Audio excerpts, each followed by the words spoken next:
best tips and tricks for doing this Purgatory event solo, including the secret weapon blueprint challenge, which is really difficult, but I have a super easy method for that. So if you're trying to do the shipment challenge, which can be difficult, try and land on top of it and then go in through the top and you can steer the shipment. Now other people might be trying to figure it out, but that is the best way to do it. Don't go in a vehicle, people will shoot you down. Just try and fly straight in there and then you'll be able to activate it. Now the other thing that people are really struggling with is the Terriballs. Now you're going to struggle with it because you might not be able to find them, and if you're unlucky like me, you might accidentally run somebody over in the car rather than use the Terriball, and then you don't get the credit for it. You do have to knock them over, and then either somebody else has to finish the kill or you have to finish the kill with the Terriball. That's the best way to make sure that it counts. Now, if you can't find the Terriballs, there is a sneaky method to make them spawn in.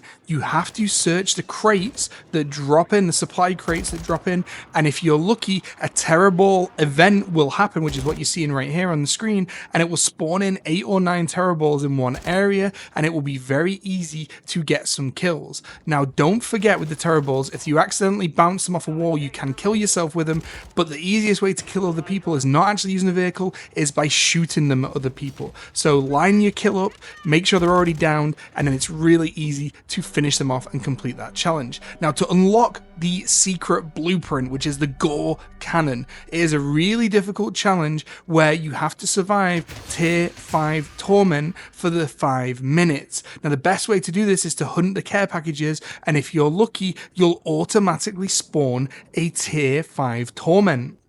Now you'll want to make sure that even if you're doing this solo, you did have squad fill on, because if you're split up across the map, it does seem to make this a little bit easier than if you all group together. Now I picked this little hut to hide in, but as you'll see with my strategy, I didn't stay here for too long. I stayed here for a couple of waves, and then eventually the chopper gunner from DMZ is going to come in, which, hilarious that they reused that asset, but he's going to come in and start shooting you. Now, if you're lucky, you will get some cover from some buildings, but at some point, you're probably going to want to make a move. I made a move after around 2 or 3 minutes, had about 2 minutes left to go, and then I got in a vehicle and drove as far as I could. Now, once you do this, you're running the risk of running into other operators, so I wouldn't recommend traveling in a vehicle across the map too far. I would get a little bit away from the chopper so that he has to catch up, and then I would go around the edge of the map, sticking around the edge, trying to use the side of the buildings for cover, or going underwater.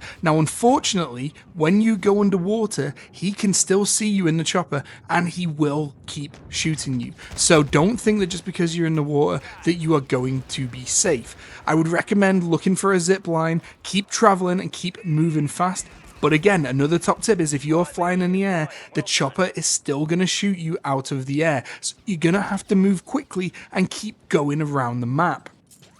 Now 5 minutes does seem like a pretty long time if you're trying to do this, especially when the chopper is constantly chasing you and doesn't give you a break. Now, if you do it correctly, you're going to just keep going around the edge like I am here, and hopefully the chopper won't get that many shots on you. Make sure you keep picking up plates and keep grabbing those as well, because if you don't, that is how you are going to end up losing this challenge, and you're going to have to start hunting the care packages again.